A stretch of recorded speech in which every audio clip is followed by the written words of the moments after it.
Friends, আশা করি ভালো আছো। আমিও ভালো আছি। আবার এসে হাজির হয়ে গেলাম নতুন এক ভিডিও নিয়ে। তো আজকের রেসিপি থাকবে বাটার গার্লিক পটেটো ফ্রাই। তো এটা ছোট বড় সবাই আমরা পছন্দ করি। ভিডিওটা স্কিপ না করে শেষ পর্যন্ত দেখতে থাকো। আমি কি করে বাটার আলু ফ্রাই করি।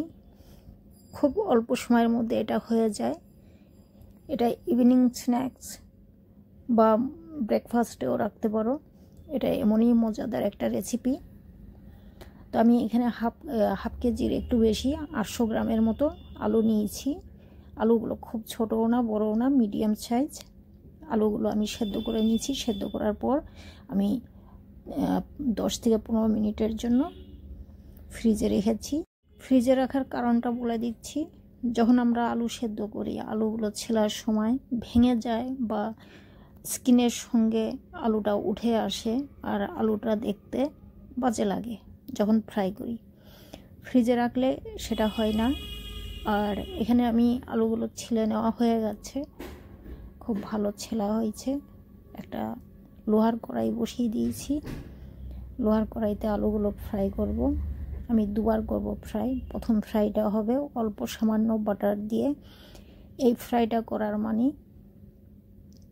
আলুটা দেখতেও ভালো হবে, আর যখন আমি মশলার সঙ্গে ফ্রাই করব তখন একদমই ভাঙবে না বা গলবে না, সেটে যাবে না ফ্রাই প্যানে বা কড়াইতে। যার কারণে আমি প্রথম একবার ফ্রাই করে উঠিয়ে নেব। এই যে কড়াইটা গরম করে নিয়েছি, সামান্য বাটার দিয়ে ফ্রাই করে নিচ্ছি। 2 মিনিটের মধ্যে ফ্রাই হয়ে যায়। তো আমার হয়ে গেছে আলুগুলো ফ্রাই। এখন আমি এটা বানিয়ে নিব। এখানে আমি 1 টেবিল স্পুন বাটার দিয়ে দিলাম। বাটার আমি খুব বেশি ইউজ করব না এতে। 2 চামচ গার্লিক চপ। এটা আমি ফাইন চপ করিনি, চাইলে তোমরা ফাইন চপ করে নিতে পারো। আর 1 চামচের কম ময়দা। আমি 2 চামচ জল ইউজ করেছি এখানে। এটা একটা হোয়াইট সস বানাবো। ময়দা দেওয়ার পর খুব করে নাড়তে হবে। স্বাদ মতো নুন। নুনটা নিজের উপরে, যে যেমন নুন খাবে সেই নুনটা বুঝে দিতে হবে। তো এই সসটা বানাবার সময় খুব করে নেড়ে চেড়ে সসটা বানাতে হবে, নইলে ধরে যাবে। আর এই যে গোটা গোটা দেখতে পাচ্ছ, এটা ময়দা না, ময়দা মিশে গেছে বাটার আর গার্লিকের সঙ্গে। এটা গার্লিক আছে। গার্লিকটা আমি এরকমই একটু বড় বড় করে কেটেছি যাতে একটু দেখা যায়।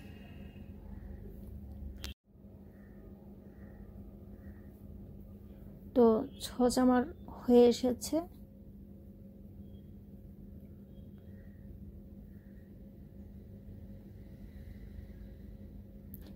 এই সসটা এই পটেটো ফ্রাই যে কোনো সময় করা যায়, টাইম লাগে না।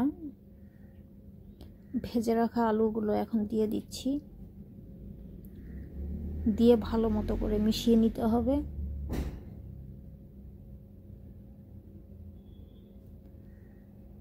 গ্যাসের ফ্লেম লো টু হাই হিটে করতে হবে।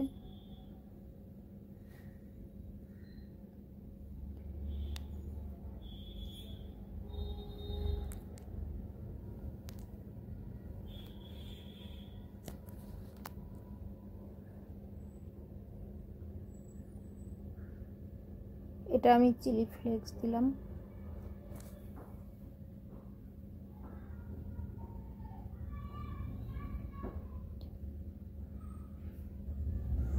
যখন আমাদের হাতের কাছে চিলি ফ্লেক্স থাকে না,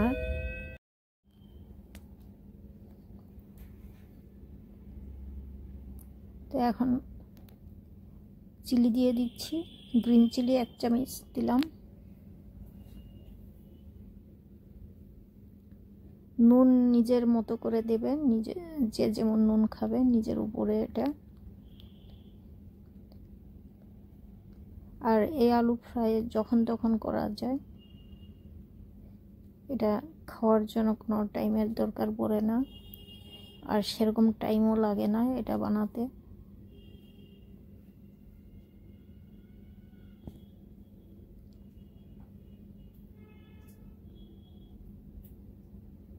তো এটা একটু ঝাল হলে ভালো হয়, এই জন্য আমি একটু ঝাল দিয়েই বানাচ্ছি।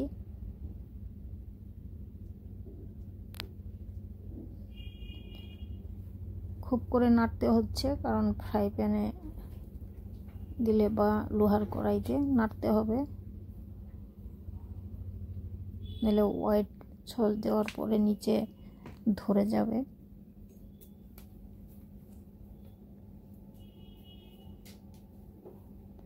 তো আমি চারপাশ ভালো করে নেড়ে চেড়ে বানিয়ে নিচ্ছি, কারণ ভেতরে মশলা ঢোকার দরকার আছে, নাহলে নুন মশলা ঢুকবে না। আলুগুলোর সাইজ একটু বড় আছে। এখানে আমি চিলি ফ্লেক্স ইউজ করলাম হাফ টিস্পুন। এখানে একটা কথা বলে রাখি, যদি হাতের কাছে চিলি ফ্লেক্স না থাকে আর যদি দরকার পড়ে খুব বেশি, তখন কি করার দরকার, গোটা চিলি তো থাকেই, রেড চিলি কাঁচি দিয়ে কেটে এটাকে ইউজ করা যায়। তো আমি এটা করেছি।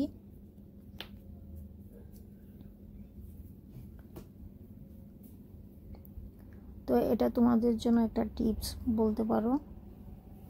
এখানে আমি হাফ টিস্পুন গরম মশলা পাউডার ইউজ করলাম, এটা ভাজা গরম মশলা পাউডার। এটা অপশনাল, চাইলে তোমরা স্কিপ করতে পারো।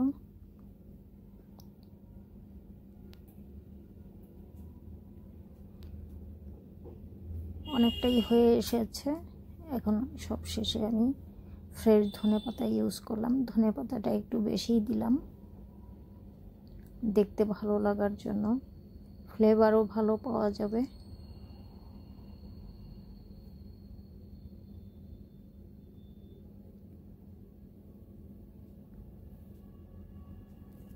এই তো হয়ে গেছে বাটার গার্লিক পটেটো ফ্রাই।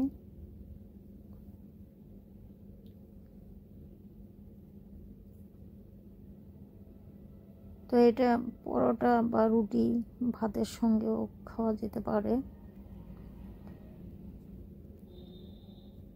তো এটা স্ন্যাক্সে রাখলেই ভালো। চাইলে তোমরা একটু চাট মশলা বা বিট নুন দিয়ে নিতে পারো। তো এখানে আমি অল্প চাট মশলা আর বিট নুন ইউজ করেছি, উপর দিয়ে ছিটিয়ে দিলাম। তো বাটার পটেটো ফ্রাই রেডি। তো আশা করি ভিডিও তোমাদের ভালো লেগেছে। ভালো লাগলে লাইক অ্যান্ড সাবস্ক্রাইব করবে, কমেন্টস করে জানাবে আমার এই রেসিপি কেমন লেগেছে। আজকের মতো এইখানেই, আবার দেখা হবে অন্য কোনো ভিডিও নিয়ে।